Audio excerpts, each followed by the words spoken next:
उत्तर प्रदेश में 15,02,38,005 मतदाता 10 मार्च को अपना ये फैसला सुनाने वाले हैं कि किसको वो अपने सीएम के रूप में देखना चाहती हैं और किसकी बनेगी सरकार।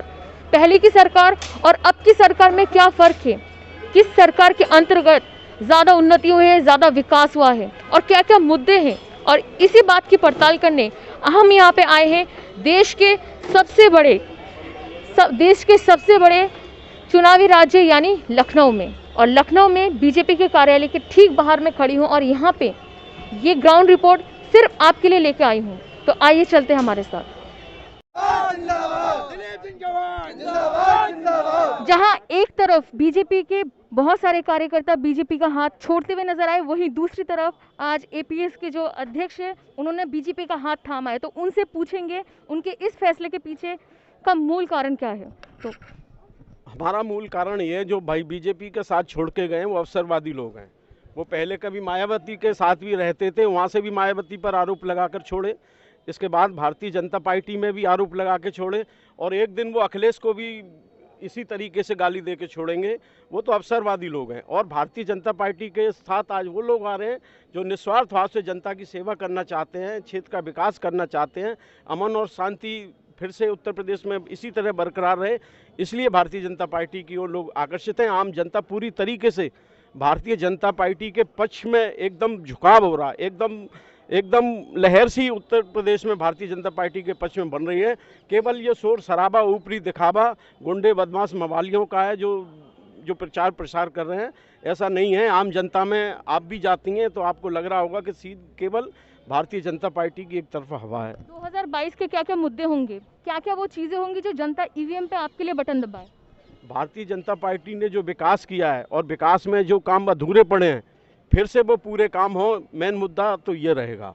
हमारे आगरा में मेट्रो का काम 80% हो चुका है, 20% आगे दोबारा हो, इसलिए मुद्दा रहेगा।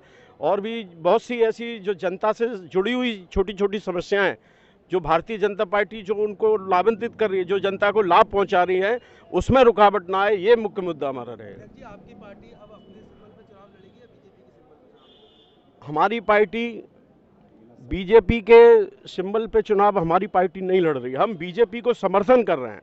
हम बीजेपी से निवेदन कर रहे हैं कि बीजेपी बहुत से ऐसे लोगों को टिकट दे जो जमीन से जुड़े हुए हैं, जो बिल्कुल ज़मीन में रहकर ज़मीनी नेता हैं, अखबारी नेता या पैसा देकर टिकट पाने। हम उत्तर प्रदेश में हम चुनाव नहीं लड़ रहे हैं। हम भारतीय जनता पार्टी को समर्थन कर रहे हैं और भारतीय जनता पार्टी से निवेदन कर रहे हैं। मूल रूप से खासकर पूर्वांचल में हम चाहते हैं चौहानों को बड़ी से बड़ी संख्या में टिकट भारतीय जनता पार्टी दे। हम उनको जिताने का काम करेंगे और भी प्रत्याशियों को जिताने का काम करेंगे। हमारा ये उद्देश्य। आपको कोई एक या सीट मिलती है बीजेपी ने आपके लिए, या आपको कुछ ऐसा कैंडिडेट बनाया कि आपकी पार्टी का कोई उम्मीदवार? एक्चुअली बीजेपी से तो फिर तो वही बात हो गई ना, जो लोग लाभ के लिए इधर उधर जा रहे हैं। हम उनमें से नहीं हैं। और जब हम काम करेंगे तो आगे रास्ते बहुत से बनेंगे और फिर हम तो कई सीटों पर अपने आप लड़कर जीतने की भी स्थिति में थे। अभी आप चौहान बिरादरी की बात कर रहे हैं, अभी तक आपकी पार्टी? मैं इसलिए बात कर रहा हूँ, मीडिया कर्मी हमारे साथ हैं। मैं देख रहा हूँ, कई बार मैंने देखा है पिछड़े वर्ग की जो तुलना कर जब आप मूल्यांकन करते हैं तो आप जितनी भी और दूसरी पिछड़ी जातियाँ हैं, इन बेचारे चौहानों की आप उसमें ना तो संख्या बल बताते ना इनका आप नाम लेते, जबकि जो दूसरी राजभर हैं या दूसरे और जो छोटी छोटी जातियाँ जिनका आप प्रतिशत बताते हैं उससे तीन गुना इनकी संख्या ज़्यादा है। अध्यक्ष जी, अगर हर पार्टी अपनी बिरादरी के लिए काम करेगी तो देश की जनता के लिए कैसे काम होगा? और अलग अलग हम जो उत्तर प्रदेश है उसको बिरादरी बांट में बांट देंगे तो आपको क्या लगता है कि विकास होगा? फिर हर कोई अपनी बिरादरी के लिए विकास करेगा? ये आपका सवाल सही है। हम लोग सेकुलर हैं, जातवाद की बात नहीं करते, लेकिन उन लोगों को जो वंचित हैं कम से कम उनको भी तो राजनीतिक भागीदारी अच्छे तरीके से मिले। तो आप अपनी बिरादरी से अपील करोगे कि बीजेपी मैं को वोट दें या पूरी जनता से अपील करेंगे? मैं तो सबसे अपील करूंगा, जनता के लिए करूंगा। 403 सीटों पर बीजेपी को जितवाऊंगा। 20 सीटें तो ऐसी हैं कि जिनको मैं अपनी पार्टी की पावर से जितवा दूंगा। अपील तो पूरे प्रदेश में करेंगे। माननीय दिलीप सिंह चौहान जिंदाबाद बहुत धन्यवाद हमारे साथ जुड़ने के लिए, बहुत धन्यवाद हमें साथ जुड़ने के लिए। इस वक्त मैं खड़ी हूँ लखनऊ के विधानसभा के ठीक बाहर और 2022 का सबसे बड़ा सवाल, कौन बनेगा मुख्यमंत्री, किसकी बनेगी सत्ता।